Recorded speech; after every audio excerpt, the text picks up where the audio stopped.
Hello and welcome to another edition of Luminar Coffee Break. I'm your host, Vanelli, filling in for my co-host, Angela Andrew. All right, so our topic today is how to unify a scene and make the color of a sky replacement look the same, on whether we're dealing with water or a person. So the new Luminar AI Update 3 introduces a new feature, and that's called Relighting Human, which is so cool because not only does it use AI to replace the sky, but it's human aware to where it knows if there's a person in the scene and it'll light that person independently. All right, so let's dive right in. Hello everyone, welcome, glad you're here. Gary, that's a great question and we'll get to it in the show. All right, so here I am. Now I could start with a template, but let's just start from scratch. I just want to quickly enhance this image. So I'll come over to Accent AI. That's like my number one go-to tool because it improves the color, detail, tone, and depth of an image. The sky here is definitely boring, so we're going to replace that in a moment. But let's just get this to look decent, all right? And I'm going to come over here to the light tool, and I just want to enrich the blacks just a little bit. And in doing that, notice she's falling out of shadow, or she's falling into the darkness. So we'll open up the shadows just a bit to get it going. All right, this looks good so far. All right, so before, after, already an improvement. Now let's make this look really cool. So from the creative tools, click on Sky. And now from Sky, what I want to do is click on the drop down, and here I organize the skies. I put my own in here, and I'll show you how we do that towards the end. But here I want to select one of the sunsets that I had, or sunrises. I like this one here. And now it's going to replace the scene. Boom, look at that. So that so far is looking really good. And I love how it's looking here. Let's take it a little bit further. And I'm gonna leave the horizon position and the vertical positions. All of this looks good. I'm happy where it's at. But what I do want is come down here to the scenery lighting, and I want to increase this tremendously because I want it to have an overall impact on the scene. And of course, bring out the saturation. Now here's that new tool, Relight Human. So I'm going to increase that. So now her skin tone is taking on the color characteristics of the sky. Here's reflection amount. It's automatically set at 50%. Let's bump it up a little bit.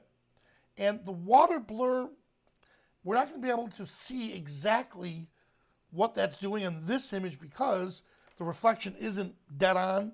But what's cool is it says water blur, but really what you're doing is you're blurring the reflection in the water. So the water doesn't get blurred, the ripples and everything else stays the same. It's how it blurs the reflection, which I think is absolutely genius. So we have that set.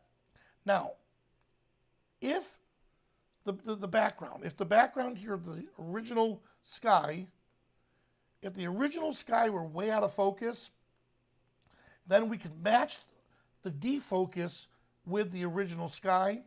I'm only going to give it just a little bit.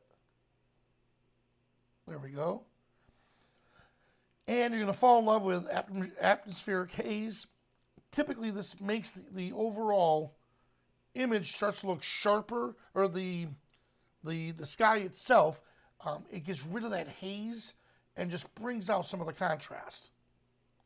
All right, so here we are.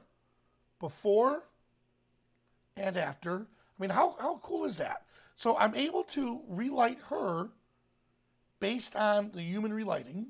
And if I need to, which I do, I'm going to come up here to local masking. And I'm going to click the add button. Basic. Now I'm going to make a global change first. Then with the mask tools, I'm going to mask it out to where it just affects her. So I'm going to increase the shadows. And let's see what that does. Look at what that did to her already. And I'm going to bring up the exposure just a little bit. There we go. Now I want to paint on her that effect. So now what I just did by doing this, these settings are being applied only to her, not to the entire scene. Now you see a little spill, so I'm going to show the mask.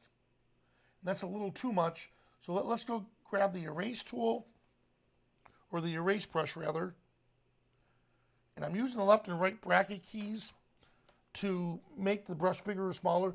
And if you notice, now I'm using my stylus. I used a mouse which didn't give me the control I wanted. Here we go. Let's do that. And right there. I'm going to hide the mask. And there we have it. Look at this. Before and after. And we're good here. Now, I probably would want to finish it off a little bit with details. Just a little. And we're fine. So we went from this image here, boring image. I mean, it's a beautiful composition. The sky is what I should be saying, where it's boring. Boom, to where we're adding our own sky, and now that sky reflects into the water, and then it relights the person itself. So the neat thing about that is, again, we're trying to add a relighting to the entire scene to make it look as if it really were shot on that same day. Now, if you notice down in here, I'm noticing it's not all the way down. So let's come back over here to our sky. And that's going to be for the horizon. So let's see which way. I'm going to do a negative value. And good, it's bringing it down. There we go. Now it matches. So what's cool about this is it's all non-destructive. Meaning at any point, you can come back. You know, whether it's today, tomorrow, or whenever, you can always go back and re-edit something like that. So if I noticed it after, let's say we printed this into a huge poster, and you look and say, oh man, I can't believe this. Right around where the tree line is, I didn't bring the horizon line down closer, or to that area. We can always go back, make that change, and then do our reprinting. So again, that's what it means by being non-destructive. All right? Awesome. Now, let's jump into some of the questions real quick. All right, first question. Gary, who never disappoints. Some skies are JPEGs, others are TIFF.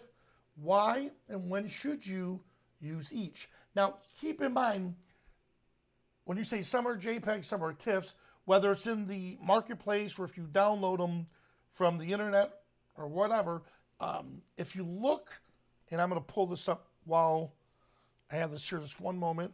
If you look at our user manual, it'll actually give you, the user guide will actually show you. Let me pull that in here.